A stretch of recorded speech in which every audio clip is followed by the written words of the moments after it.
can you tell me how you opened the courthouse at 3 o'clock in the morning? Alan, you're not coming in. You're breaking up really bad. Okay. You're breaking up really bad, Alan. Can you hear me now? Yeah, you're better now. Okay. Yep. Can you tell me about the time that you woke everyone up and were to come to court at 3 o'clock in the morning? How that came about and how you wound up getting them to actually open the court? Yeah, well, it was two funny things about that opening the court nonsense. One was we finally had a decent judge, Judge William Owings, from he was a Supreme Court justice at one time, and he had to come down to Birmingham from Bibb County, and he knew the rules. He knew the rules of court, and the poor bastards I was dealing with, state prosecutors and the attorneys and social service workers, they didn't have an understanding of the rules of court. So I'd ask every single judge that I'd run into when they wanted to hear the case, I'd ask them a simple question. I'd say to the judge, I said, I said, oh, I see that you've been assigned this case. You've been given this case. Yeah. He said, yes, I have. I said, is the court in session the time that at the moment that you received, that you have, I said, can you hear me right? Yeah, I got you. I can Okay, hear I you. said, I said to the judge, I said, okay, is this court in session the moment that you received the position to act as the judge, or is court in session now that you took the bench? He said, the court's in session the moment I took the bench. I said, okay, good. And I knew the answer for the second question. The term of the court is a year. But I gave him a funny question. I said, so, and the term of this court is 6 months? He said, no, it's a year. I said, I know it's a year. You know it's a year. I said, I just asked you, because I wanted to hear you going to placate to me and just say, yeah, it's 6 months. Yeah, it's 6 months. Because the first time I asked the first question, I remember that now. When I asked the first question, I said to him, when is this court in session? The court in session when you take the bench or when you assign the case? He says, and then the prosecutor on the other side started laughing. He said, there goes Karl Lentz with his crazy questions again. Here he goes with his silly questions. But the judge didn't say anything. The judge didn't say that's a silly question. So it's funny, the prosecutor was trying to make me look like a fool. So if the prosecutor doesn't know the rules of court, the judge, he doesn't know what it means to be a judge. He knows what it means to be a prosecutor. It's on a need-to-know basis only. Prosecutors aren't taught what a judge knows. So I knew what a judge knew. So I said, the term is 6 months, correct? He said, no, it's a year. I said, you're damn right it's a year. I said, I knew the answer is a year, but I wanted to see if you're just going to placate and say, oh, yeah, Mr. Lentz, you're so smart. It's 6 months. Nope. I said, you gave me an honest answer. I said, good. I said, I see we're going to do well here. I said, let me ask you another question. Whose court is this? He said, well, it's your court. I said, thank you. And I stopped looking at the judge, and I started looking at the prosecutor and the other opposing party, the social service workers and Gardner Linehams and all those clowns.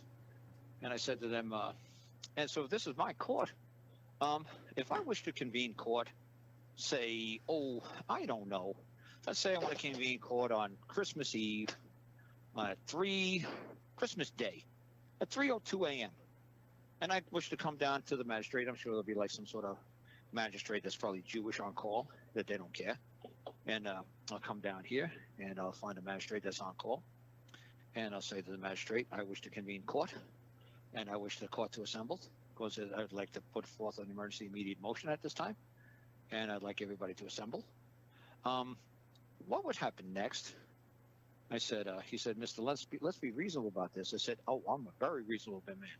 I said, but I don't think these people on the other side have any clue what I just said and what a power that I have, since this is my court. He said, well, Mr. Lentz, let's be reasonable. I said, sir, can you please just answer the question? At 3:02 a.m., when I come down here and I ring the bell to the magistrate to call everybody to court, what's going to happen next? He says, well, obviously, I'll come down here. Yeah, they'll probably call you up at like 3:05 and you'll start driving to Bibb County all the way up here. I said, yeah, it's 100 miles away, but yes, of course, I'll be here. I said, thank you. And I said, what about all these fine folks? He said, they'll be here too. I said, no, they won't. I'm silly old Karl Lentz. I ask silly questions.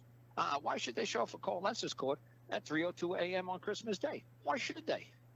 I said, yes, the sheriff's department's going to call them up. The deputy's going to say, you folks have to appear before the court at this time. Karl Lentz is convening court. You all have to arrive and you all have to appear. They're going to laugh. I was like, Karl Lentz, I'm not coming to Karl Lentz's court. He's crazy. I'm not coming to his court. This is nuts. I'm not doing this. What's going to happen next? He says, oh, they'll appear. I said, well, what if they don't wish to appear? And I'm looking at him, and everybody's just like looking down at the table. Nobody's looking at me anymore. Nobody's thinking this is a joke. He says, oh, they'll appear. He said, if you wish to hold court at 3:02 a.m. on Christmas, but let's be reasonable about this, Mr. Lentz. I said, I'm very reasonable. I said, I'm just asking the questions here to get everybody to understand just what is going on here. I said, these people think I'm a joke. They think this whole process is a joke. They don't realize that this is my court. I'm the man. I'm here. I'm the one who moved the court. I'm the one who's in control of this court. It's my court. It's my case. He said, but let's be reasonable about this, Mr. Lentz. I said, what would you consider to be reasonable? And he says, I live 100 miles away, and I got my own docket. I got my own court now, my own courthouse I got to maintain. He said, can you give me 2 weeks? I said, you know what, Your Honor? I said, that was a very interesting answer. I said, it was a good answer and a bad answer. He said, why is that? I said, I see you're really thinking about yourself. I said, so I'm kind of like, not feeling it with you right now. He said, what do you mean? I said, we got 6 people in this courtroom? How about we ask Mr. Schlenker, the prosecutor? How about we ask the guardian ad litem? How about we ask the social workers? What would be convenient for them? It's nice that you could do it in 2 weeks, but maybe they need 3 weeks. Maybe they need 3 minutes to get to convene court. Maybe. How about we find out from everybody before we say we're going to meet up in 2 weeks? I said, do you want to see how reasonable I am? He said, how reasonable are you?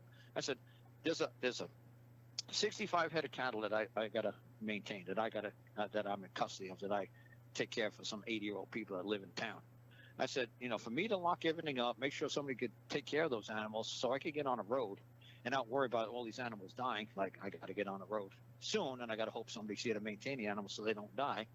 I said, do you understand I'm 600 miles away from here, and it's probably going to take me about a month. So if I'm going to hold an emergency immediate motion, I said, it's probably going to be 30 days out. Is everybody okay with appearing to my court to hear an emergency motion at 30 days? Is everybody okay with that? And everybody said, yeah, we're good with that. I said, good. See, I told you, Your Honor, I'm a very reasonable man. Am I going to do anything crazy and convene court at 3:02 a.m. on Christmas Day? I hope not. The odds of that are like a gazillion to one. But could it happen? Of course it could. Will it happen? I hope not. I said, but I just want everybody to understand who controls this court, who convenes the court, who rings the bell. You're my servants. You're my public servants. You answer to the man. The man is convening court. The man is the sovereigns. We, the people, are the sovereigns. You answer to the sovereigns. But like I said, thank God I had a judge that understood this. The other judges just laughed at me. All the other judges just thought it was funny. I said, what's so funny? I'm asking you a simple question. Whose court is this? It's like, Mr. Lentz, they just blow me off. I said, no, I'm asking a question. Do you know whose court this is? Like now I know how to totally deal with that. But they try to blow me off. I'll just say, if no man comes forth to claim that this is court, this is true, that this is Karl Lentz's court. Any other man want to bear any liability, responsibility, and obligation to the yes or no? Then I'll take on full liability. I'll take on full responsibility. I'll claim it as my court then. Hey, William, do you know where a tape measure is, man? Oh, here's one. Thank God. Walking around in circles for like a half an hour. I got to cut a piece of plywood down in half. Crazy. It's getting dark here, so I got to hustle. But, yeah, I got a house guest here that doesn't want to work. That doesn't want to do anything. So, it's interesting. Now, yeah.